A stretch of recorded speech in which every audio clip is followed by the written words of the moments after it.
भगवान श्रीकृष्ण पुत्र सांब केते शक्तिशाली थिले? से केते युद्ध करथिले?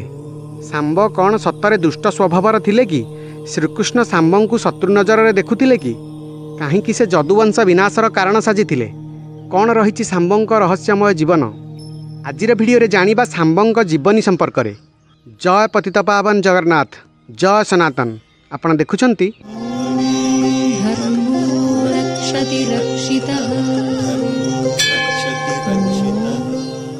देवी भागवत स्कंद 4 रे सांबं जन्म वृत्तांत देखा मिले। भगवान श्रीकृष्ण पत्नी माता जाम्बवती माता रुक्मिणी प्रद्युम्न आदि पुत्र को देखी पुत्र प्राप्तिर आकांक्षा नहीं भगवान श्रीकृष्ण को निवेदन कले। यापर पुत्र प्राप्ति उद्देश्य रे श्रीकृष्ण तपस्या करने वन को गले। सेठारे महान शिवभक्त उपमन्यु को साक्षात कले। तांको गुरु करी तांको ठारू पाशुपत दीक्षा नेले एवं सेठारे भगवान शिव को ध्यान करी घोर तपस्या कले। 6 मास परे भगवान शिव श्रीकृष्ण तपस्या एवं भक्ति भाव में प्रसन्न होई माता पार्वती सहित दर्शन देले। भगवान शिव वर मागिबाकू कहिले। श्रीकृष्ण भगवान शिव समान गोटे पुत्र प्राप्तिर वर मागिले। यापर माता जाम्बवंती को पुत्र प्राप्त होइथिला। पुत्रर नाम रखा जाइथिला सांब। भागवत पुराण अनुसार सांबं को कार्तिकेयंकर अवतार रूपे ग्रहण करा जाइछि। महाभारत सभा पर्व अध्याय 4 अनुसार प्रद्युम्न, सांब, सात्यकी एवं अनिरुद्ध अर्जुन पाखरे रही धनुर्विद्या शिक्षा करथिले। भाई प्रद्युम्न परी सांबं को मध्य मायावी विद्या जଣା थिला। महाभारत सभा पर्व अध्याय 14 रे श्रीकृष्ण युधिष्ठिर को कहती आम सेना भितर निज भाई मानक सहित चक्रदेव, सात्यकी, स्वयं मु, भाई बलराम, सांब एवं प्रद्युम्न अतिरथी वीर अटंती।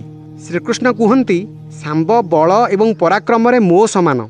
महाभारत वन पर्व अध्याय 120 रे सात्यकी युधिष्ठिर को सांबं संपर्क में कहती जाम्बवती पुत्र सांब रणभूमि रे बड़ प्रचंड पराक्रमशाली हो जाती। सेतेबेले तांकु कौनसी काम असंभव होई रही न थाए। बाल्यावस्था से संबरासुर सैन्यबाहिनी को नष्टभ्रष्ट कर देइथिले।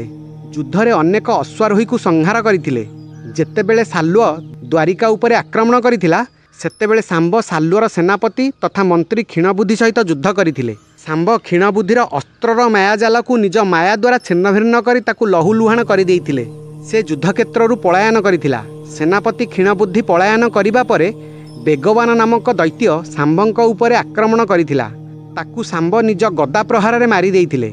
यापर साल्वर सेना भितर पसी श्रीकृष्ण एवं प्रद्युम्न को युद्धरे सहायता करथिले।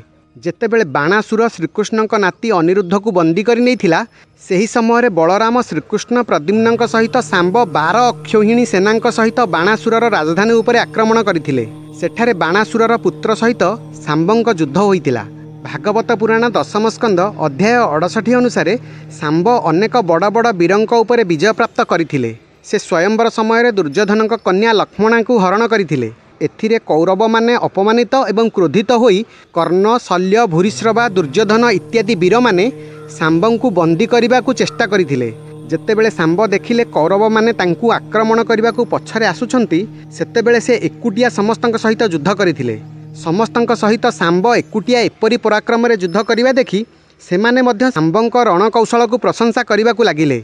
यापर समस्त कौरव वीर माने मिलित भाव आक्रमण करी अति कष्ट सांबं को बंदी कले।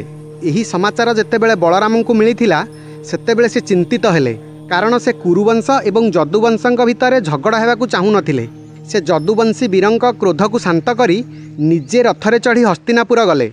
सेठारे कौरव माने तांकू अपमानित करी सांबं को फेरैबाकू मना करी देइथिले। एथिरे बलराम अत्यंत क्रोधित होईगले। से निज हलरे हस्तिनापुर को ताड़ी गंगारे पकाइबाकू बाहरिले। बलरामंकर एपरी क्रोध देखी कौरव योद्धा माने अत्यंत भयभीत होईगले। शेषरे दुर्योधन निज कन्यार विवाह सांबं सहित कराइथिले। भविष्य पुराण ब्रह्मा पर्व अध्याय 73 अनुसार थरे महर्षि दुर्वासा 3 लोक भ्रमण समय द्वारिका आसीथिले। तांकू देखी सांब निज सौंदर्य अभिमान रे मत्त होई ऋषिंक कदाकार रूप को अनुकरण करी ताच्छल्य कले।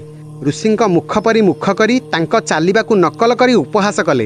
एथिरे महर्षि दुर्वासा क्रोधित होई कहिले तुमे निज रूप सौंदर्य मदमत्त होई मो कुरूप को नकल कल, सेथिपाई अतिशीघ्र तुमको कुष्ठरोग होइजिव।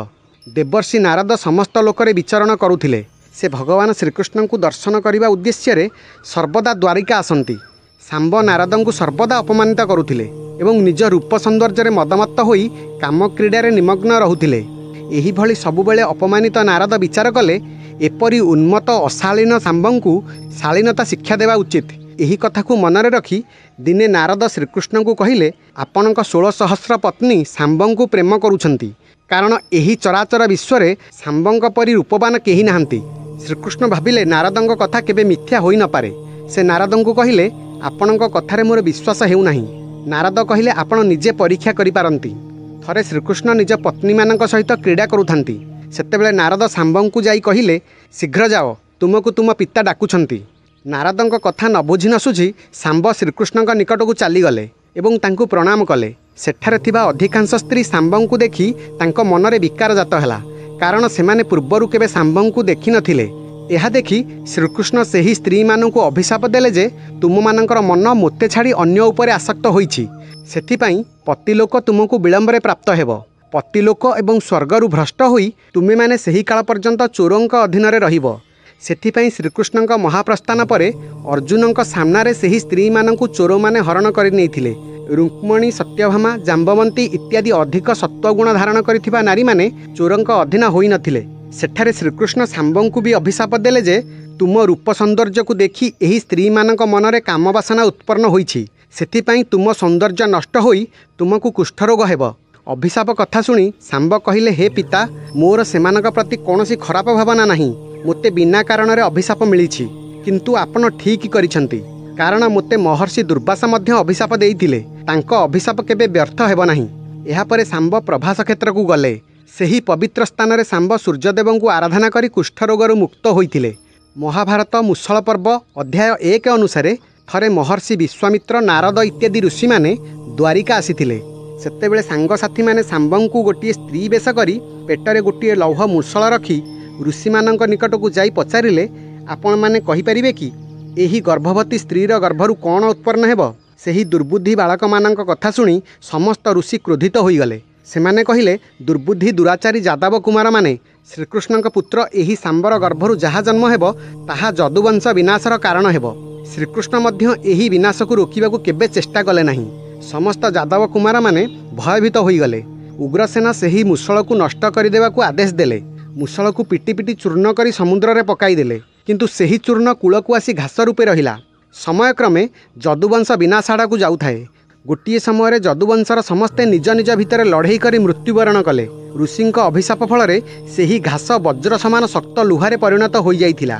ସେହି ଲୁହାରେ ଜଣେ ଅନ୍ୟ ଜଣକୁ ମାରିଲେ। ଶ୍ରୀକୃଷ୍ଣ ଯେତେବେଳେ ଦେଖିଲେ ପ୍ରଦ୍ୟୁମ୍ନ, ଶାମ୍ବ, ଅନିରୁଦ୍ଧ ଆଦି ନିଜ ପୁତ୍ର ନାତି ମରିସାରିଲେଣି, ସେତେବେଳେ ସେ ଅତ୍ୟନ୍ତ କ୍ରୋଧରେ ବାକି ରହିଯାଇଥିବା ଯାଦବମାନଙ୍କୁ ସଂହାର କଲେ। ଅନେକ ଲୋକକଥା, ପାଲା, ଟିଭି ସିରିଏଲରେ ଶାମ୍ବଙ୍କୁ ଶ୍ରୀକୃଷ୍ଣଙ୍କର ଜଣେ ଦୁଷ୍ଟ ପୁତ୍ର ରୂପେ ପ୍ରଦର୍ଶନ କରିଛନ୍ତି, କିନ୍ତୁ ମହାଭାରତ ଏବଂ ଅନ୍ୟାନ୍ୟ ପୁରାଣରେ ସେହିପରି ବର୍ଣ୍ଣନା କରାଯାଇ ନାହିଁ। ଶାମ୍ବ ଚପଳମତିରେ ଅବଶ୍ୟ କିଛି ଭୁଲ କରିଛନ୍ତି, ଯାହାର ଦଣ୍ଡ ମଧ୍ୟ ସେ ପାଇଛନ୍ତି, କିନ୍ତୁ ସେ ଦୁଷ୍ଟ କିମ୍ବା ଖରାପ ଚରିତ୍ରର ନଥିଲେ। ଶାମ୍ବଙ୍କ ସମ୍ପର୍କିତ ଏହି ଭିଡ଼ିଓ ଆପଣଙ୍କୁ କିପରି ଲାଗିଲା କମେଣ୍ଟ କରି ଜଣାଇବେ ଏବଂ ଚ୍ୟାନେଲକୁ ସବସ୍କ୍ରାଇବ୍ କରିବେ। ରହିଲି। ଜୟ ଜଗନ୍ନାଥ, ଜୟ ସନାତନ।